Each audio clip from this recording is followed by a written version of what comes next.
नमस्कार दोस्तों, बाहर पूरी तरह से सन्नाटा छा गया। तो चलिए आज की बेहतरीन कहानी को शुरू करते हैं। ये कहानी है सीमा नाम की एक लड़की की, जो झारखंड की रहने वाली है। तो सीमा कहती है, तो यह बात तब की है जब मैं कक्षा 5 में पढ़ती थी। एक दिन हमें पता चला कि हमारे हिंदी के टीचर बगल वाली क्लास में हॉरर स्टोरी सुना रहे हैं। तो फिर हमारी पूरी क्लास भी उनके पीरियड में उनसे हॉरर स्टोरी सुनने की जिद करने लगी। तब सर ने ये कहानी सुनाई थी। सर ने बताया कि ये बहुत साल पहले की बात है। उन दिनों वो अपने 3-4 दोस्तों के साथ एक किराए के मकान में रहते थे। मकान में उन लोगों ने 3 फोल्डिंग चारपाई बिछा रखी थी।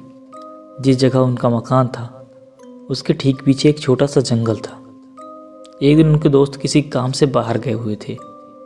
वे उनको बोल के गए थे कि वे रात का मूवी शो देख कर ही आएंगे। इसलिए सर अपने रूम में अकेले थे। वह गर्मियों के दिन थे और गर्मी की वजह से सर को नींद भी नहीं आ रही थी। तो सर ने अपनी फोल्डिंग वाली चारपाई उठाकर उस जंगल की तरफ वाली खिड़की की तरफ कर ली और खिड़की खोलकर सो गए।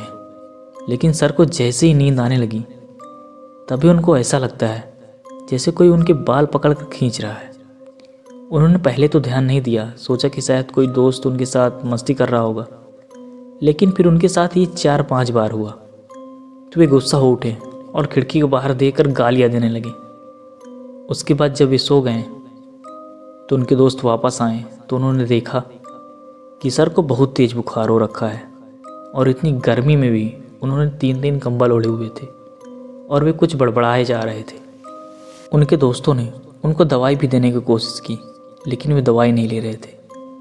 तो उन लोगों ने सर के घर फ़ोन किया और पूरी बात बताई। तो उनके घर वाले जल्दी से वहाँ पहुँचे और उनको अपने साथ ले गए। फिर इलाज करवाने के बाद भी उनका बुखार कम नहीं हो रहा था। तभी उन्होंने अपने घर वालों से अजीब सी आवाज़ में बोला, अभी मारा जाएगा। ये सुनकर उनकी मम्मी रोने लगी। उनके घर वालों ने एक बाबा को बुलाया। बाबा ने उनके ऊपर झाड़ फूंक शुरू की। तो वे एक औरत की आवाज़ में बोलने लगे कि इसने मुझे बहुत गालियाँ दी हैं, अब मैं इसको मार के अपने साथ ले जाऊंगी। उस बाबा की बहुत कोशिश करने पर भी वो औरत उनको छोड़ने को तैयार नहीं हो रही थी।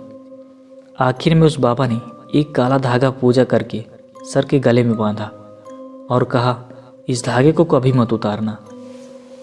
अगर तुमने कभी भी इसको उतारा तो औरत फिर से तुम्हारे ऊपर आ जाएगी। इसके बाद सर की हालत थोड़ी सी नॉर्मल हुई। गाली देकर सोने के बाद से लेकर होश में आने तक सर को कुछ भी याद नहीं था। फिर कई साल बाद सर का एक ऑपरेशन होना था। ऑपरेशन के टाइम पर उनकी सारी चीज़ें उतरवा दी गई थी। सर की फैमिली ने डॉक्टर को बताया कि वह धागा ना उतारें, लेकिन एक नर्स ने ऑपरेशन थिएटर में वह धागा खोल दिया। धागा खुलते ही वही औरत फिर से उनके सामने आ गई और सर पागलों जैसी हरकतें करने लगे। फिर बड़ी मुश्किल से वो धागा उनको पहनाया गया, तब जाकर उनकी हालत थोड़ा ठीक हुई। सर ने वह धागा आज भी पहना हुआ है और उनकी हालत बिल्कुल ठीक है। अब तो उनकी सरकारी नौकरी भी लग गई है। तो दोस्तों, ये थी कहानी। आपको कैसी लगी कमेंट में ज़रूर बताएं। बाकी मिलते हैं अगली नई कहानी के साथ। तब तक के लिए जय हिंद, जय भारत।